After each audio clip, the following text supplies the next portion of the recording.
Big Brother Season 26 has already been heavily impacted by AI or Ainsley, and tonight the first house guest will be walking out of the BB house. And joining me now is longtime host of the show, Julie Chen Moonves. Julie, so excited to get to speak with you once again. How are you? I'm well, Blake. How are you? I'm good. I'm good. Thanks for asking. So, Julie, this has been an incredible and crazy first week in the Big Brother house. So, we have to start with Angela's HOH. First of all, I think she was maybe an unexpected first HOH, but that's the beauty of this game, is you never know. So, what have kind of been your overall thoughts on her reign this week? Oh, the drama is back at Big Brother Yeah. in a sentence. I did not see that coming. Anyone who's been watching, Angela went in, she's like, "Hey, everybody, I'm ready to party. Let's do this. I'm a wife, I'm a mother, I'm a nana, I'm a cancer survivor. Like, I'm ready to play Big Brother." And then when she won, it was like, yeah, because as you said, you don't always expect someone who is a nana winning the first head of household. You think it's always going to be like the really strong young guy. No, no, no. It's not the case. And then what was really unexpected, which I didn't see coming, was how the responsibility of being head of household really got to her and made her paranoid. Because this season, we're doing something different. We're making the head of household nominate not two people, but three people. So that's a lot of blood on your hands. And then, of course, we always have on the Wednesday night show the power of veto play out.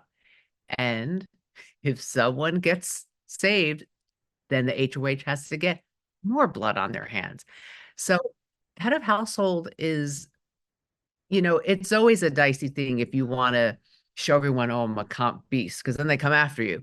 Uh, but what no one saw coming was the paranoia kind of take over Angela and her just unleash on Matt in front of everybody. It just put a huge target on her back. What I'm praying for is when she's no longer head of household, we see that fun-loving person who redeems herself.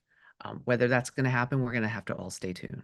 Yeah, I guess we'll just have to find out. Now, I like that you said something about, kind of the drama in Big Brother is back. Because all over my social media feed, the kind of resounding thought is, oh my gosh, old school Big Brother is here and people are really in it. So a lot of that was with the Angela kind of versus Matt argument last night. So what was kind of your take on that fight and kind of her, response to maybe a conversation that was had privately between the two of them?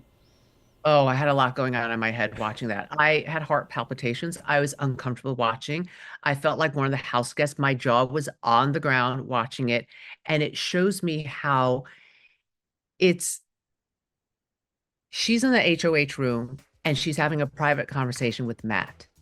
And she perceives Matt threatening her.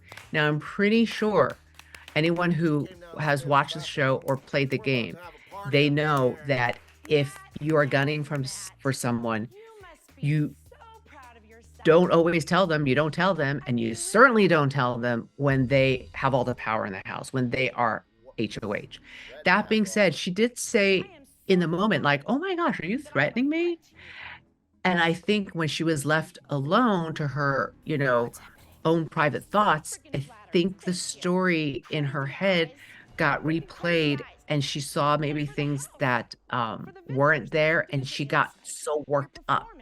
And then she developed the hate on for this guy. I mean, you saw Matt's face. He was like, wait, what's happening? And then everyone else was like, look, I don't know. I don't know. I wasn't there. So I would say that if Matt gets evicted tonight, one of the big questions is going to be, what was your intention? Like, what was your intention in saying what you said to her? Um, but I was watching it and learning, like, in life, sometimes people see what they want to see. Well, I know that I've known that forever. People often see what they want to see and believe what they want to believe. And sometimes that's not reality. Now, yes, maybe he was, you know, giving her a little bit of like, be careful, you don't want to put me on the block.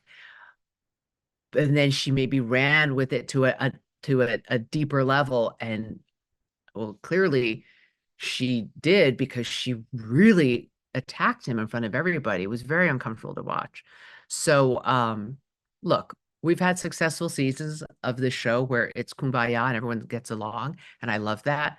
but people who love the drama, oh, it is back, and it is 11. It's 1 to 10, it's 11. Yeah. And we're only in week 1. That was even before they were all in the house for a full week. Something to So think buckle up. about. Yeah, who knows where the season's going to go? It's very exciting. Now, speaking on something you said earlier, we are seeing that the HOH has to nominate 3 different house guests this season. But the kind of twist that comes with that is the BBAI Arena competition that will happen right before the eviction. So, how was that decision made to kind of throw in this twist of 3 nominees and a chance to save themselves right before the vote happens? Because that truly kind of shakes up the entirety of the vote. We who work behind the scenes at Big Brother, we were tired of those landslide votes. We were tired of the house guests, trying to outsmart us who control the game.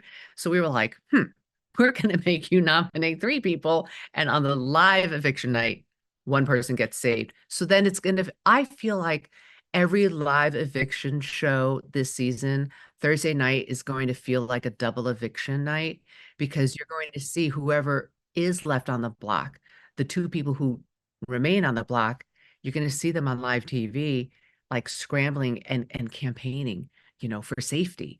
And that to me is always one of the most exciting um, times of the season on double eviction night. But now you don't have to wait for double eviction night. You can see it every normal eviction night, on Thursdays.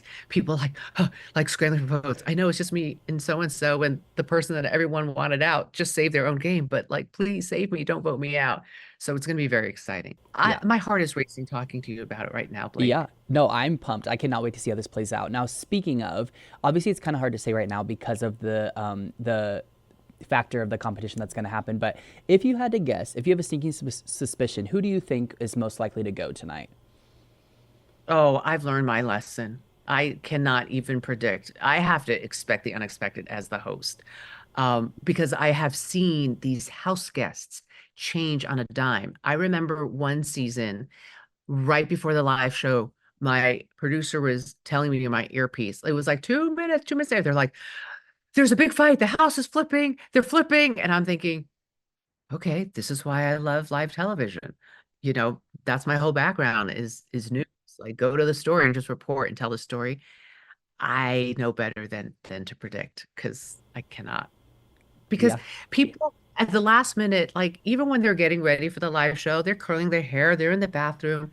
People start talking and planting seeds, and I've seen that get watered and then turn the house in a different direction. So I don't know who's getting evicted. Yeah. I love that. I love that No you one are. wants to be, yeah, no one wants to be the first person evicted Sure. every season, but that's going to happen. Who it's going to be, I know it's going to be a man Yeah. because ultimately nominees are men. Yes, that's true. That's true. And that's also something kind of different than what we've seen in the past. So it's exciting stuff. Now, my final question for you, I briefly am just curious, who do you think just in week 1 is maybe playing the strongest game or the best game? And who do you think maybe has some work to do beyond week 1? I would say the strongest games right now are the 2 mascots. Go figure, because they don't have, power right now. No one has a target on them. So I'm like, you thought this was a punishment and that was the intention, but it's actually like, hey, we're just like the fun mascot. So, and that's not even in their own doing. It's just they know to lie low because they don't want to be nominated because they can be nominated, but they can't play in the veto.